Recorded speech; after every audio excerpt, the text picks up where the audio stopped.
गेवराई विधानसभा मतदारसंघाच्या अधिकृत उमेदवार वंचित बहुजन आघाडीच्या प्रियंकाताई खेडकर यांच्या प्रचारार्थ विजय आजच झालाय बरं का।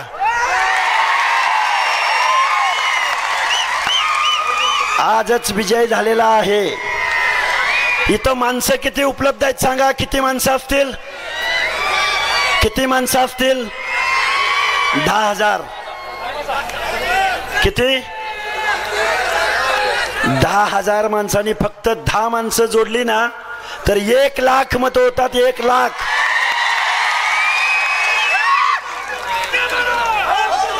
एक लाख मत पडली।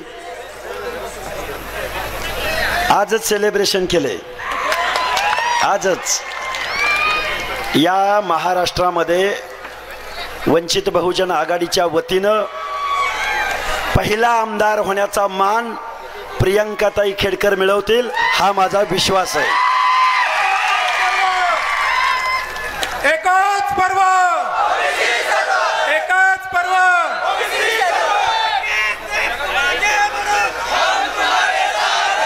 बर भाषण करायचं की नाही? किती वेळ राहिलाय?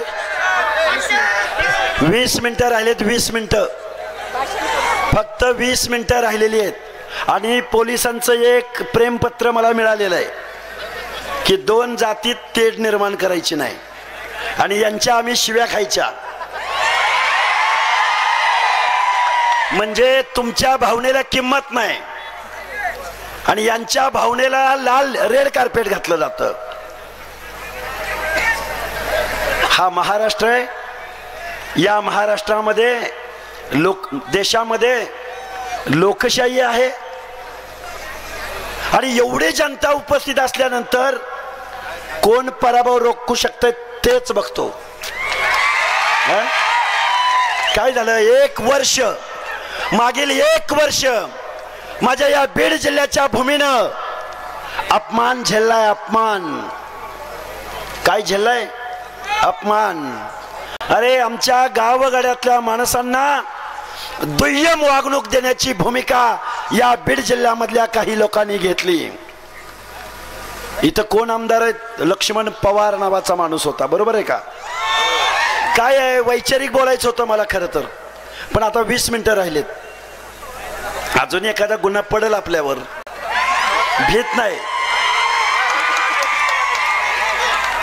लक्ष्मण पवार नावाचा आमदार राजीनामा द्यायला गेला। राजीनामा, ते राजीनामा द्यायला तिकडे गेला, ते पुन्हा निवडणूक लढायला आलाच नाही। काय आहे? गावगाड्यातल्या 18 पगड जाती आज संभ्रम अवस्थेत आहेत। दीन दलित बांधव संभ्रम अवस्थेत आहेत। मुस्लिम समाजातली माणसं संभ्रम अवस्थेत आहेत। हा महाराष्ट्र आमचा आहे, हा भारत देश आमचा आहे। आम्ही पण लोकशाहीमध्ये राहतो आहोत। आम्हाला पण मान सन्मान इज्जत लोकशाहीमध्ये अधिकार आहे। ही भावना आम्ही विसरून गेलो आहोत। या महाराष्ट्रामध्ये एक लोकनेता गोपीनाथ मुंडे नावाचा होता। या माणसाची उणीव आज रोजी आम्हाला जाणवते। 2-3 दिवसापूर्वी या गडी फाट्याला मी ठरवलं होतं खरं तर बीड जिल्ह्यामध्ये जायचं नाही। खूप मोठी माणसं आहेत, ते कुणाचा तरी प्रचार करतायत, मग आपण त्यांच्या विरोधात जायचं नाही हे माझ्या मनाला मी ठरवलं होतं। पण ताई, त्या दिवशी गडी फाट्याला हजारो तरुणांनी रात्री 11:30 वाजता माझ्या गाडीला घेराव घातला। घेराव घातल्यानंतर त्या तरुणांना सांगितलं की आमचा ओबीसीचा प्रतिनिधी महाराष्ट्राच्या विधानसभेमध्ये निवडून जाणार आहे। सुरुवात गेवराई पासून असेल। या महाराष्ट्रातल्या 18 पगड जाती एक झालेत। उदाहरण सांगतो तुम्हाला, उदाहरण। नांदेड जिल्ह्यातलं कुठलं? लोहा कंधार। लातूर जिल्ह्यातलं अहमदपूर। माझ्या बीड जिल्ह्यातलं गेवराई असो की माजलगाव असो, माझ्या जालना जिल्ह्यात आष्टी, पाटोदा, शिरूर, गावातल्या माळी साळी कोळी तेली हटकर धनगर सनगर वंजारी लोणारी परीट गुरव गडशी नाभिक सुतार लोहार कुंभार बेरड बेडर रामोशी वंजारी बंजारा कैकाडी लिंगायत माझ्या मुस्लिम समाजामधला तेली तांबोळी बागबान कासार अरे सगळ्या माणसांनी ठरवलंय नवे पर्व आणि ओबीसी सर्व आमचीच मतं घ्यायची तुम्ही एका बाजूला पवार गेला की दुसऱ्या बाजूला कोण येतो पंडित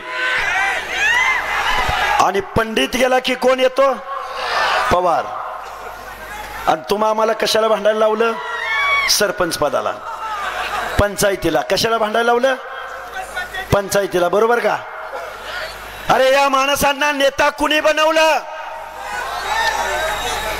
अरे यांच्या खांद्यावर हात कुणी ठेवला लोकनेता गोपीनाथराव मुंडे याने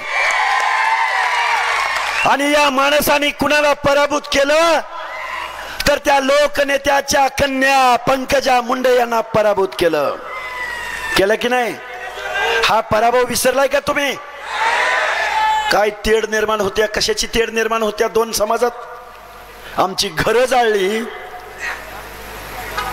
आमच्यातलं एखाद्या पोरानं फेसबुकला पोस्टला कमेंट दिली धनगराच्या पोराला नाक घासायला लावलं नाक नाभिक समाजाच्या दुकानावरती हल्ले झेल्ले गावगाड्यामधला ओबीसी जय भवानी जय शिवाजी म्हणलं की महाराष्ट्रातल्या आमच्या 18 पगड जातीच्या मनात एक ऊर्जा निर्माण व्हायची पण जरांगे नावाचा खुळखुळा आला आणि काय बोलला जय भवानी जय शिवाजी म्हणलं की आमच्या ओबीसींच्या मनात दहशत निर्माण होते दहशत माझ्या मुस्लिम बांधवांच्या मनात भीती निर्माण होते दलित बांधवांच्या मनात भीती निर्माण होते हा महाराष्ट्र तुमच्या बापाची जागीर आहे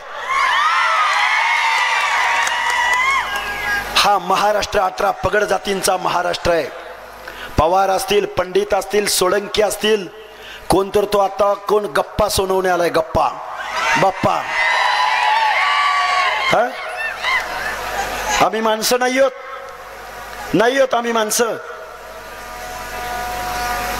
या माणसांनी तुम्हाला आम्हाला मतासाठी आजपर्यंत या महाराष्ट्रामध्ये ओबीसीचं नुकसान झालं प्रचंड नुकसान झालं प्रियंकाताई निवडणुकीला उभ्या आहेत आणि मला विश्वास आहे की ओबीसीच्या हक्क आणि अधिकाराविषयी मूग गिळून बसणारा हा लोकप्रतिनिधी नसेल ते आमदार नसतील तर ओबीसीच्या प्रश्नावर ठामपणे भूमिका घेण्याची भूमिका त्या निश्चित घेतील कारण त्यांचे पती घरातच त्यांना शिक्षक आहेत असं नाही असं वागायचं आहे एक उच्च विद्या विभूषित इंजिनियर स्पर्धा परीक्षा पास होऊन झालेला अधिकारी वशिल्यावर नाही बर का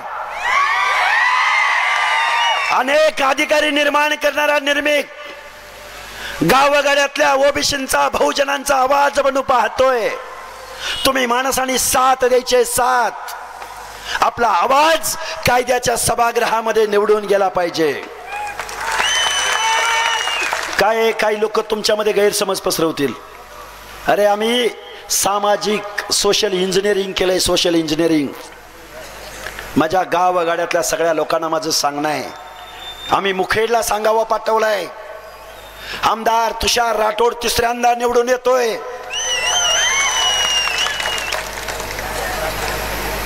आमच्या अहमदपूर चाकूरला गणेश हाके निवडून येत आहेत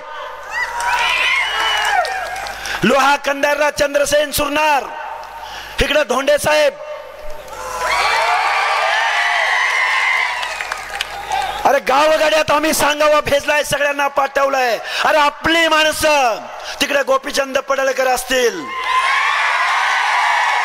तिकडे आमच्या मान खटावला जयकुमार गोरे असतील अरे 25 पोरं तर जाऊ द्या ना महाराष्ट्राच्या विधानसभेमध्ये जाऊ द्या आमची घनसावंगी असेल हा निर्मळ तात्या असतील आमचे खटकेताई असतील जायचं नाही आमच्या माणसानी. 5-25च आमदार फक्त जाऊ द्या. या सत्ताधाऱ्यांना, या पुढाऱ्यांना ओबीसीचं आरक्षण म्हणजे काय आम्ही त्यांना विचारू. खूप काही बोलता येण्यासारखं आहे. किती वेळ आहे? 15 मिनिटं. हा, या बीड जिल्ह्यामधल्या स्वाभिमानी जनतेला माझं सांगणं आहे. काय झालं? सिंदखेड राजा काय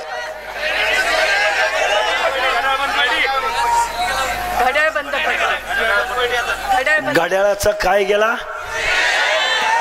पण कुणाच्या हातात घड्याळ आहे माहित नाही बरं का मला. कुणाच्या हातात आहे घड्याळ? रेकॉर्डवर काढून टाकलं. काय आहे बघा. गेल्या 2-4 महिन्यामध्ये एवढ्या सभा घेतल्या, त्या नावाचं जमलिंग झालंय. कोण कुठल्या पक्षात आहे माहित नाही, कोण कुणाच्या बी फॉर्मवर उभा राहील ह्याचं माहित नाही. गेल्या 5 वर्षामध्ये सगळे सत्तेत गेले, बहादर सगळे. एक पण पक्ष सत्तेच्या बाहेर राहिला नाही. सोम्या गोम्या गेला की ढवळ्या पावळ्या सत्तेवर येतो, आणि ढवळ्या पावळ्या गेला की सोम्या गोम्या सत्यावर येतो. आणि तुमचं आमचं काय? घे झेंडा आणि दी घोषणा, घे झेंडा दी घोषणा. अरे या अवलादीनी सत्तेतनं पैसा कमवला आणि पैशातनं सत्ता कमवली. डॉक्टर बाबासाहेब आंबेडकरांनी तुमच्या आमच्या मताला लाख मोलाची किंमत दिली. एक मत, एक मूल्य, एक व्यक्ती. पण तुम्ही, आम्ही ते मताचं मूल्य विसरून गेलो. तुम्ही सगळी लोक हात वर करून मला सांगा की तुमचं मत 1000 रुपये, 2000 रुपयाला विकणार? विकणार का? आपलं मत 2000 रुपयाला विकणार? तुम्हाला स्वर्गीय गोपीनाथराव मुंडेंची शपथ आहे की तुमचं मत विकणार का?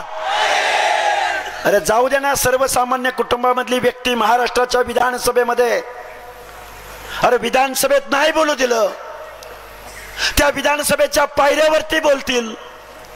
पायऱ्यावर नाही बोलू दिलं, अरे त्या रस्त्यावर निश्चित बोलतील, पण माझ्या ओबीसीच्या प्रश्नावर आवाज उठवतील. गोपीनाथराव मुंडे नावाच्या माणसाची आम्हाला आठवण येते, आठवण. ओबीसीच्या प्रश्नावर ठाम भूमिका घेणारा या महाराष्ट्रामध्ये नेता नाही. ठाम भूमिका, ठाम. 2011 साली भारतीय जनता पार्टीचा राष्ट्रीय नेता लालू प्रसाद यादव, स्वर्गीय रामविलास पासवान, समीर रावजी भुजबळ यांच्या बरोबरीनं संसदेला घेराव घातला होता. आणि गोपीनाथराव मुंडे म्हणत होते माझ्या ओबीसीला न्याय मिळाला पाहिजे, माझ्या भटक्या विमुक्त जाती जमातीला न्याय मिळाला पाहिजे. पण आज या माणसांना वाली उरला नाही. वाली 5 माणसांनी आत्महत्या केल्या. हा बदला घ्यायचा नाही. आता आम्ही बेरीज केली, बेरीज. गावगाड्यामध्ये आम्ही बेरीज केली. हा महाराष्ट्र कुणाच्या बापाची मक्तेदारी नाही. हा महाराष्ट्र गावगाड्यातल्या 18 पगड जातींचा महाराष्ट्र आहे. हे इथल्या सत्ताधाऱ्यांना तुम्हाला मला दाखवून द्यायचं आहे. मी गेवराईमध्ये ऐतिहासिक सभेत बोलतोय, ऐतिहासिक. कारण गेवराईचा निकाल उद्या महाराष्ट्राचा चेहरा मोहरा आणि महाराष्ट्राचं राजकारण बदलेल. महाराष्ट्राचं राजकारण. अरे महाराष्ट्रात अनेक नेते झाले, अनेक. मी पंढरपूरच्या पलीकडून इथं येतो. मी हे वेळोवेळी उदाहरण दिलंय, पण परत एकदा सांगतो. मी धनगर समाजातून येतो, धनगर समाजातून. पण झालं काय ते तुम्हाला सांगतो. 2 नंबरला लोकसंख्या सांगितली जाते, पण एकही खासदार या महाराष्ट्रात झाला नाही आणि एक आमदार झाला, फक्त एक, आत्ताच्या विधानसभेत. मग धनगराची ही परिस्थिती असेल, संख्येनं मोठ्या असलेल्या धनगराची ही परिस्थिती असेल, तर गावातल्या सुतार, लोहार, कुंभार, परीट, गुरव, गडशी या माणसाची काय अवस्था असेल. माननीय शरदचंद्रजी पवार, मी नेहमी तुमच्यावर टीका यासाठी करतो. आजपर्यंत या महाराष्ट्राच्या विधानसभेमध्ये नाभिक समाजाचा माणूस आमदार होऊ शकला नाही. बेरड रामोशी समाजाचा माणूस आमदार होऊ शकला नाही. गावगाड्यातला परी धोबी गुरव एकही आमदार होऊ शकला नाही आणि पुरोगामी महाराष्ट्राचा नेता माननीय शरदचंद्रजी पवार, सुप्रियाताई खासदार, स्वतः मुख्यमंत्री, कृषी मंत्री, खासदार, अजितदादा उपमुख्यमंत्री, सुनेत्राताई पवार खासदार, रोहित पवार आमदार, पार्थ पवार पडलेला आमदार, आणि आता कोण तर आला युगेंद्र पवार. आणि तुम्ही आम्ही घे कोयता आणि जा ऊस तोडीला, घे मेंढर आणि जा फिरवायला. अरे आजही आमच्या माता भगिनींना ऊस तोडीचं काम करावं लागतं. आजही आमच्या गावगाड्यातल्या माझ्या गेवराईच्या डोंगराळ प्रदेशामधल्या माणसं आता येतील तुमच्यात भांडण लावायला. अरे ते हाके सर कुणाला पाठिंबा दिला, काय पाठिंबा दिला? अरे 4 दिवसावर निवडणूक आली, 4 दिवसावर तुम्ही भांडत बसला. तुमच्यात भांडण लावली जात आहेत. ही गावच्या ग्रामपंचायतीची निवडणूक नाही, सोसायटीची निवडणूक नाही, जिल्हा परिषदेची निवडणूक नाही. एक गाव असलं की 2 पार्टी असतात, भाऊकी भाऊकीत भांडणं, पुन्हा गावागावात 2 गट. मग तू तिकडे गेलाय का, मग मी बघतोस तुझं. असलं नाही. ही महाराष्ट्राच्या विधानसभेची निवडणूक आहे आणि महाराष्ट्राच्या विधानसभेमध्ये तुमच्या आमच्या हिताचा कायदा लिहिला जातो. तुमच्या आमच्या खिशातले पैसे त्या मुंबईच्या राजधानीमध्ये त्या मंत्रालयामध्ये तिजोरीत ठेवले जातात आणि त्या पैशाची मालकी कुणाला दिली तर शरद पवार नावाच्या चोरांच्या दरोडेखोरांच्या टोळीच्या हातात दिली. अरे सख्या भावाच्या रानातल्या झाडाची फांदी आपल्या रानात आली, तुझी फांदी काढून घे नाही तर तुला बघतोच. अरे नांगराचा फाळ नुसता बांधायला लागला, माझा बांध फोडलास. सख्या भावावरती काट्या कुराड्या घेऊन तुम्ही आम्ही पळतो. अरे पण तुमचा मान सन्मान इज्जत, तुमच्या खिशातनं कर रूपानं भरलेलं तिजोरीतलं पैसं या हरामखोर आणि दरोडेखोर टोळींच्या हातामध्ये तुम्ही या महाराष्ट्राची तिजोरी दिली, कायदा लिहिण्याची लेखणी दिली आणि राजसत्तेचा राजदंड दिला. आणि तुम्ही आम्ही आम्हाला आरक्षण भेटल का, आणि आम्हाला स्कॉलरशिप भेटल का, आणि आम्हाला पैसे भेटतील का, आणि आम्हाला टेंडर भेटल का? हातामध्ये काय घेतला? कठोरा. काय घेतला? कठोरा. अरे भीक मागितली की भिक्षा मिळते, पण हक्क मागितले की मान सन्मान इज्जत प्रतिनिधित्व मिळतं. पण लढायचं कोणी? बंड करायचं कोणी? खऱ्याला खरं म्हणायचं कोणी? अरे जरांगे तू चुकतोयस हे कोण म्हणणार? अरे सामाजिक मागासले पण मागून मिळतं काय? मागासवर्गीयांचं आरक्षण मागून मिळतं. अरे जन्माला यावं लागतं बाय बर्थ. आमच्या अनेक पिढ्यांनी अरे अपमान भोगला तुमच्याकडून. गावगाड्यातल्या दीनदलिताला गावच्या ग्रामदैवताच्या गाभाऱ्यामध्ये प्रवेश मिळाला नाही. अरे बाबासाहेबांना विरोध केला ओबीसीच्या आरक्षणाच्या वेळेला. बाबासाहेब आंबेडकरांना काय म्हणले माहिती आहे का? बाबासाहेब तुम्ही दलिताला आरक्षण दिलं आम्ही समजू शकतो, तुम्ही आदिवासींना आरक्षण दिलं आम्ही समजू शकतो, पण माळ्याला साळ्याला कोळ्याला तेलेला धनगराला बंजाऱ्याला वंजाऱ्याला का आरक्षण देताय? त्यांच्या बाबतीत कुठं छूताछूतपणा पाळला गेला? त्यावेळी महामानव डॉक्टर बाबासाहेब आंबेडकर बोलले की गावगाड्यामध्ये दलित राहतो त्यांना मी कायद्यानं आरक्षण दिलंय, पण डोंगराच्या कुशीला कुठंतरी माझा मेंढपाळ बांधव राहतोय, लमान तांड्यावरती लमान राहतोय, बंजारा राहतोय, आणि ऊस तोडीसारखी शारीरिक अंग मेहनतीची कामं माझा वंजारी समाज करतोय. गावगाड्यातला बलुता आलुता शारीरिक श्रमाची अरे कपडे धुवावे, तुमची स्वच्छतेची कामं करावीत. या माणसांना सुद्धा या स्वतंत्र लोकशाहीमध्ये आत्मसन्मानाची वागणूक द्यायची आहे, म्हणून मी यांना ओबीसीचं आरक्षण देतोय. आरक्षण गरिबी हटावचा प्रोग्राम आहे. आम्ही गरीब झालोय आणि आम्हाला आरक्षण मिळालं पाहिजे. आमची लेकरं बाळ रस्त्यावर उतरली ती. अरे आज कुठे गेलंय माहिती आहे का? आजची घटना सांगतो. आजची हा माणूस गेला येवल्याला आणि काय म्हणला माहितीये का? म्हणला ऐका येवल्यात जाऊन म्हणला की येवला काय ह्यांच्या बापाची जहागिरी आहे का आणि महाराष्ट्र काय तुमच्या बापांची जहागिरी आहे? आमची मतं नाहीत का? अरे 8 खासदारांनी जरांगेला लेखी पत्र दिलं. तुम्हाला एक जबाबदारीनं सांगतोय, हे बघा, महाविकास आघाडी तुतारी शरद पवार नावाच्या माणसाला तुमचं आमचं मतदान गेलं नाही पाहिजे. मी कुठल्या पक्षाची भूमिका, आम्ही ओबीसीचे हक्क अधिकार मानतोय.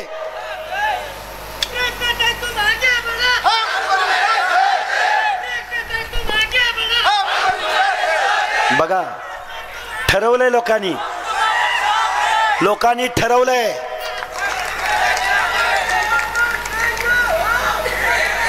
ऐका हे बघा, ऐका एक मिनिट. हे बघा, जीवाच्या आकांतानं तुम्हाला मी आव्हान करतोय. मी आमदार खासदाराचा पोरगा नाही, कुठला मंत्री संत्री नाही, एक सामान्य कुटुंबामधला मुलगा आहे.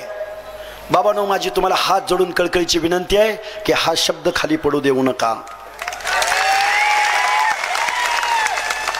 आपल्याला खूप मोठी लढाई लढायची आहे.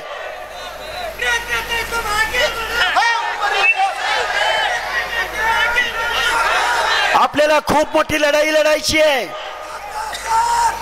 आणि त्याची सुरुवात गेवराई पासून होणार आहे, माजलगाव पासून होणार आहे. स्वर्गीय गोपीनाथराव मुंडेंचं स्वप्न या महाराष्ट्रात तुम्हाला मला साकार करायचंय. बघा, अरे सामान्य माणसामध्ये पैसे दिले का तुम्ही यांना? हो, दिले का पैसे? हो थांबा, पैसे दिले तुम्हाला? अरे आम्ही पैसे देऊ, आम्ही. तुम्ही आमची मतं विकत घेता काय? बरोबर आहे का?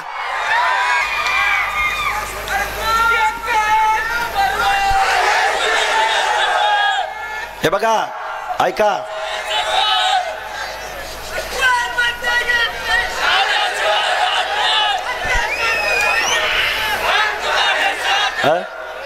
टाइम संपलाय मला माहिती आहे. 2 मिनिटं ऐका. अरे एक केस पडेल अंगावर. काय केस लय पडले ना. अरे काय भिवू नका.